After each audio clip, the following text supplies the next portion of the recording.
আসসালামু আলাইকুম। তরমুজের জমিতে আমি, চারপাশে শুধু তরমুজ ক্ষেত।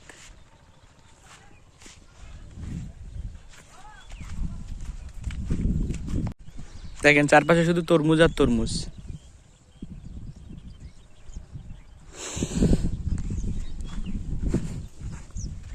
মোটামুটি একটা তরমুজের জগতে আছি। এই দেখেন এগুলো গাছ।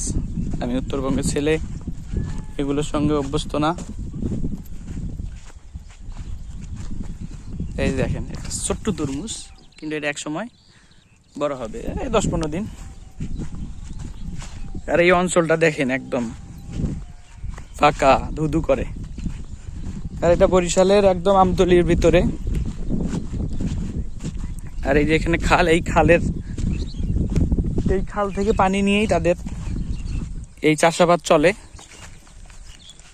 আর এইটা পায়রা নদী থেকে যে পাওয়ার গ্রিড আসছে, বিদ্যুৎ উৎপাদন হয়, তার এইটার মেইন লাইন। ঠিক আছে।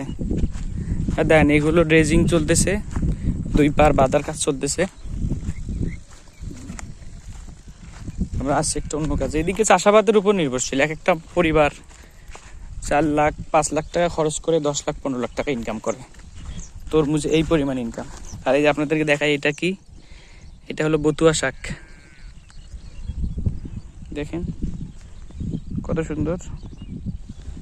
এগুলো আমাদের উত্তরবঙ্গে আলুর জমিতে হয়।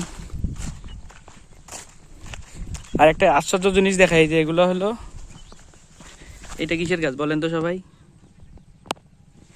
এইটা হলো বাদামের গাছ, বুঝছেন? আমি প্রথম দেখলাম জীবনে, প্রথম দেখলাম বাদামের গাছ। বিশাল কারেন্টের টাওয়ার। আর এই যে তরমুজ।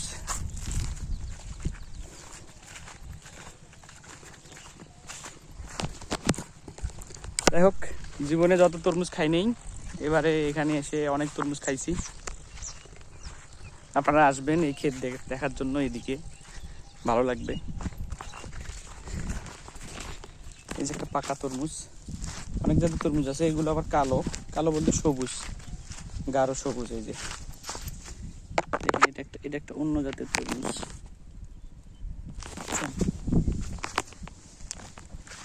অনেক ভালো ফসল হয়েছে। যাই হোক, সবাই ভালো থাকবেন। এই হলো আজকের চিত্র।